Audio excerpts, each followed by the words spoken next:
Shalom, selamat pagi. Assalamualaikum warahmatullahi wabarakatuh. Perkenalkan, nama lengkap saya Iria Ido Tabais dari kelas D, khususnya pendidikan sosiologi.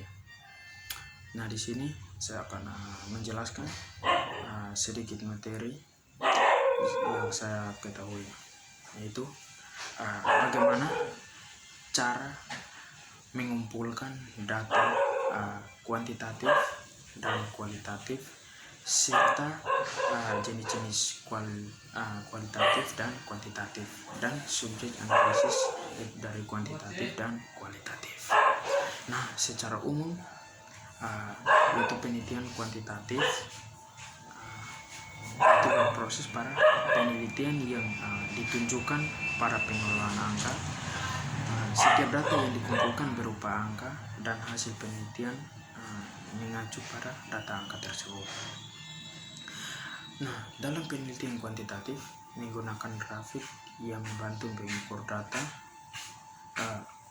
analisis kuantitatif serta proses mengumpulkan dan mengevaluasi data terukur, dan dapat diverifikasi seperti pendapatan dan pangsa pasar, dan berupa untuk kita memahami perilaku dan kinerja bisnis.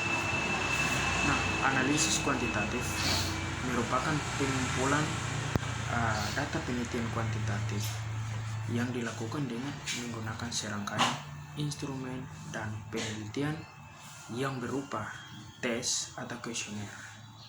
Nah, pendekatan kuantitatif menekankan kepada hasil dari rata-rata keragaman yang ada.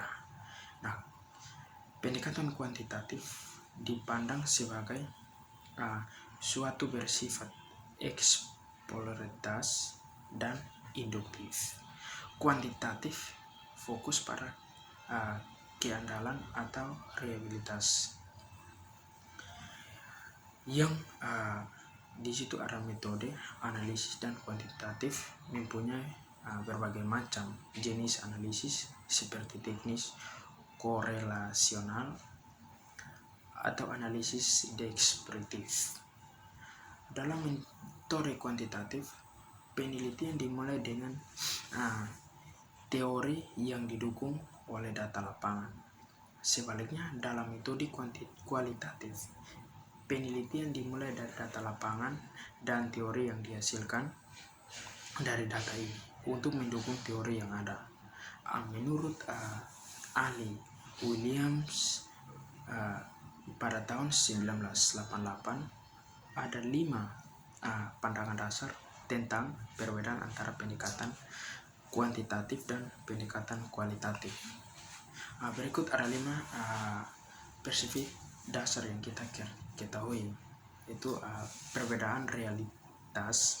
Pendekatan kuantitatif menganggap realitas sebagai sesuatu yang diskrit dan konkret, dapat diamati dan terpecah-pecah. Pendekatan kualitatif sebaliknya mengungkapkan realitas majemuk atau kompleks yang merupakan hasil konstruksi dari perspektif holistik. Akibatnya, penelitian kualitatif menjadi lebih spesifik, mempercayai objek generalis secara langsung, mencurigai objek nyata, dan mencari fenomena. Nah, poin yang pertama yaitu interaksi. Nah, interaksi yaitu pendekatan kuantitatif antara penelitian dan subjek karyanya yang menganggap independen, dualistik, dan bahkan mekanistik pendekatan kualitatif. Di sisi lain, melihatnya sebagai proses yang interaktif, tidak terpisah, dan bahkan partisipatif. Yang poin kedua, posibilitas atau yang disebut dengan generalis, yaitu pendekatan kuantitatif adalah konteks dan batas waktu atau pernyataan nometik, dan pendekatan kualitatif yaitu konteks dan batas waktu atau pernyataan ideografis. Nah, poin ketiga yang kita ketahui yaitu posibilitas kausal. yaitu pendekatan kuantitatif selalu memisahkan penyebab temporal aktual atau simultan sebelumnya atau akhirnya menghasilkan hasil. Dengan pendekatan kualitatif selalu tidak mungkin untuk memisahkan sebab dan akibat, tetapi tidak pada saat yang bersamaan. Nah, poin yang keempat itu peran nilai.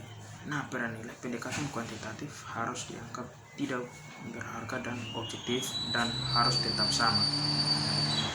Di sisi lain, pendekatan kualitatif tidak pernah membuat segala sesuatu menjadi tidak berharga, bahkan bagi penelitian subjektif. Nah, sekian dari saya mungkin materi yang saya jelaskan. Nah, terima kasih dan Assalamualaikum warahmatullahi wabarakatuh.